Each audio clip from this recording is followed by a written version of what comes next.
মরহুম প্রেসিডেন্ট জিয়াউর রহমান আল্লাহ পাক তাকে একটা ওসিলা জান্নাত দিয়ে দিবেন সুবহানাল্লাহ। যে আরাফাতের মাঠে গাছ দিল না, আরাফাতের ময়দান, এই বিশাল ময়দান, প্রচন্ড গরমে কষ্ট হয়। অবশ্য বাংলাদেশের অবদান আছে, বাংলাদেশের অনেক অবদান আছে না আরাফাতে। কি অবদান বলেন তো? এদেশের মরহুম প্রেসিডেন্ট জিয়াউর রহমান হাজিদের একটু ছায়া, একটু ঠান্ডা পরিবেশ দেওয়ার জন্য বাংলাদেশ থেকে প্লেনে করে 1 লক্ষ নিমেষ চারা, প্লেনে করে মাটিও নিয়ে যেই ওখানে তিনি রোপণ করেন সুবহানাল্লাহ। ওই গাছকে ওরা জিয়া গাছ বলে, আর ওখানে জিয়া গাছ।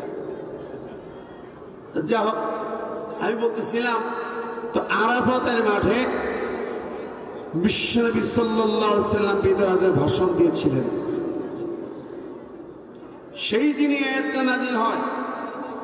আল্লাহ বললেন যে আমি আজকে পরিপূর্ণ করলাম, আকমালতু লাকুম, পূর্ণতা দিলাম, কমপ্লিট করলাম, দীনাকুম, তোমাদের দিনকে, তোমাদের জন্য যে দিন, জীবন ব্যবস্থাপনা, কনস্টিটিউশন বা ইজাম, এটাকে কমপ্লিট পরিপূর্ণ করলাম। ও আতমামতু আলাইকুম নি'মাতি, আমার শ্রেষ্ঠ নিয়ামত, আমার ওহী তোমাদের কাছে পাঠালাম। ওয়া রাদিতু লাকুমুল ইসলাম দীনা, এবং ইসলামকে একটি দিন হিসাবে আমি মনোনীত করলাম। রাদিতু, আমি মনোনয়ন দিলাম। ইসলাম হবে তোমার দিন, ইসলাম হবে তোমার ইজাম। মানুষের তৈরি কোনো ইজাম তোমার দিন হবে না, মানুষের তৈরি আইন ব্যবস্থাপনা তোমার দিন হতে পারবে না। কে বলছে?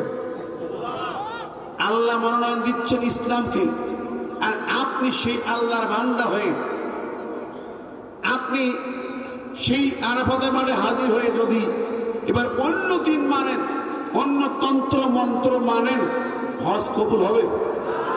কথা বলেন। অন্য তন্ত্র মন্ত্র কি এ পৃথিবীতে আছে না নাই? কি কি তন্ত্র মন্ত্র আছে বলেন তো? কি কি আছে? কমিউনিজম, সমাজতন্ত্র, ডেমোক্রেসি, গণতন্ত্র, সোশ্যালিজম, সাম্যবাদ, ক্যাপিটালিজম, পুঁজিবাদ, এরপর সেকুলারিজম, ধর্মনিরপেক্ষ মতবাদ। এইভাবে যতগুলো মতবাদ আছে মানুষের তৈরি, ন্যাশনালিজম, জাতীয়তাবাদ থেকে শুরু করে যা সমস্ত মতবাদ মানুষের তৈরি। কথা বলেন, জোরে বলেন। আর আল্লাহর তৈরি কোনটা? আল্লাহর পছন্দের কোনটা? আল্লাহর মনোনীত কোনটা? ইসলাম। এর বাইরে কোন তন্ত্র মন্ত্র যা আছে সেগুলো কার? মানুষের, শুক্র, সেগুলো শয়তানের।